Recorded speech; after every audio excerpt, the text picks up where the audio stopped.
¿Alguna vez jugaste tanto a algo que cuando cerraste los ojos, lo seguías viendo? Lo llaman el efecto Tetris. Es la obsesión matemática que conquistó el mundo.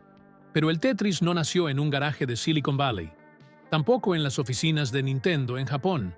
Nació en el corazón de la Unión Soviética, en un país donde los negocios privados eran ilegales y donde el concepto de hacerse rico te podía llevar directo a la cárcel.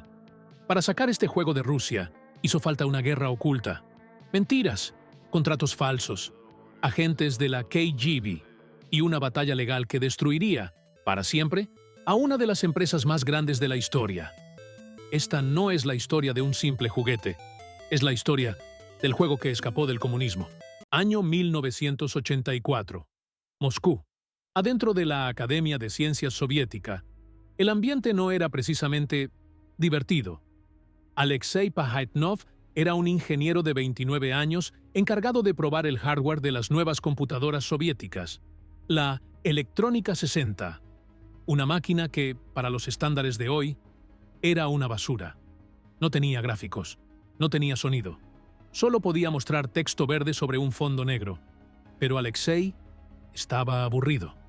Recordaba un viejo juego de mesa de su infancia, los pentominós, piezas de 5 bloques que tenías que encajar en una caja. Intentó programarlo, pero era demasiado difícil, así que decidió simplificarlo.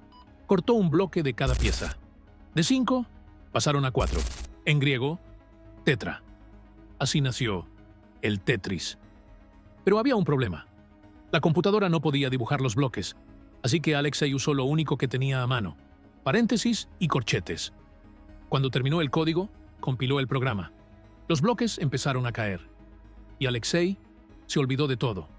Se suponía que tenía que trabajar, pero no podía dejar de jugar, una y otra vez. Decía que el juego era como una música visual, un orden dentro del caos. Pero el verdadero problema empezó cuando le pasó el disquete a sus compañeros de oficina. En cuestión de semanas, la productividad de la Academia de Ciencias de Moscú se derrumbó. Nadie trabajaba. Todos estaban hipnotizados acomodando bloques invisibles. El juego era tan adictivo que tuvieron que prohibirlo y borrarlo de las computadoras del gobierno para que la gente volviera a trabajar. Pero ya era tarde. El virus había escapado del laboratorio. El Tetris saltó de una computadora a otra, hasta cruzar la frontera hacia Hungría. Y ahí fue donde los tiburones de Occidente olieron la sangre. Hungría, 1986. En una feria de computación en Budapest, un hombre llamado Robert Stein vio el juego.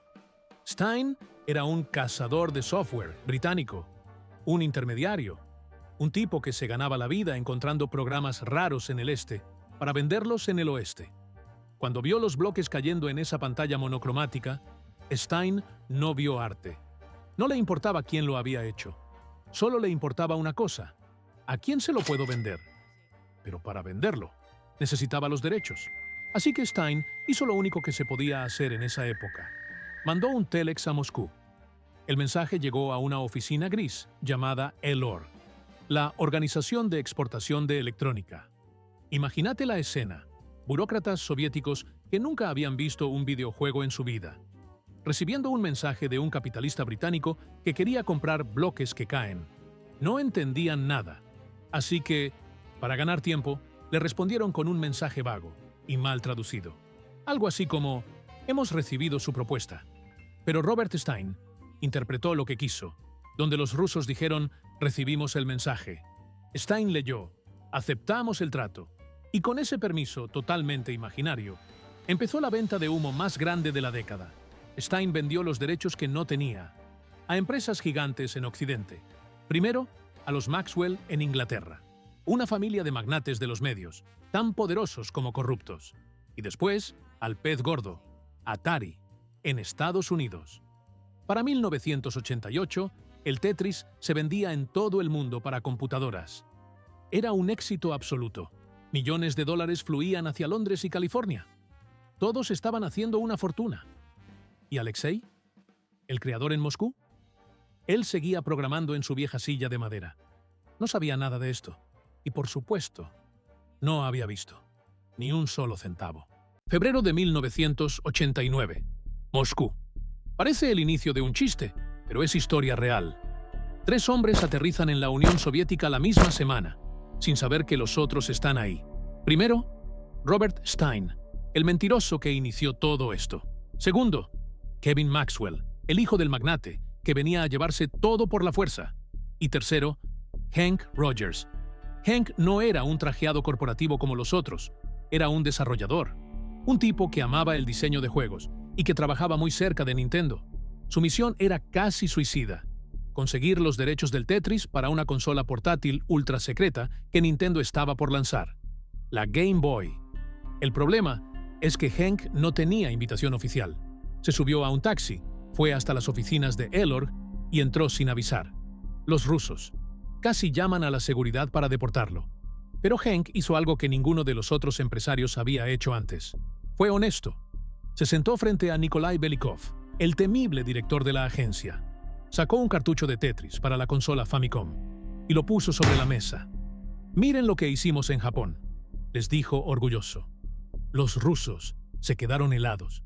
Se miraron entre ellos y Belikov soltó la bomba. «¿Qué es esto? Nosotros nunca le dimos permiso a nadie para hacer cartuchos de consola». En ese segundo, el mundo se detuvo. Ahí se destapó la mentira. Robert Stein les había dicho a los rusos que el juego era para computadoras, pero había vendido los derechos para consolas a todo el mundo. Los contratos millonarios de Atari, las acciones de los Maxwell, todo estaba basado en una mentira. No tenían nada. Eran dueños de nada. Y en esa sala fría de Moscú, Hank Rogers se dio cuenta de que tenía al enemigo, totalmente indefenso. Mientras los abogados de Atari y Maxwell gritaban y amenazaban, Hank Rogers hizo algo diferente. Se fue a cenar con Alexei Pajitnov. En ese departamento chiquito de Moscú, no hablaron de cláusulas legales. Hablaron de diseño de juegos, de matemáticas y, por supuesto, tomaron vodka.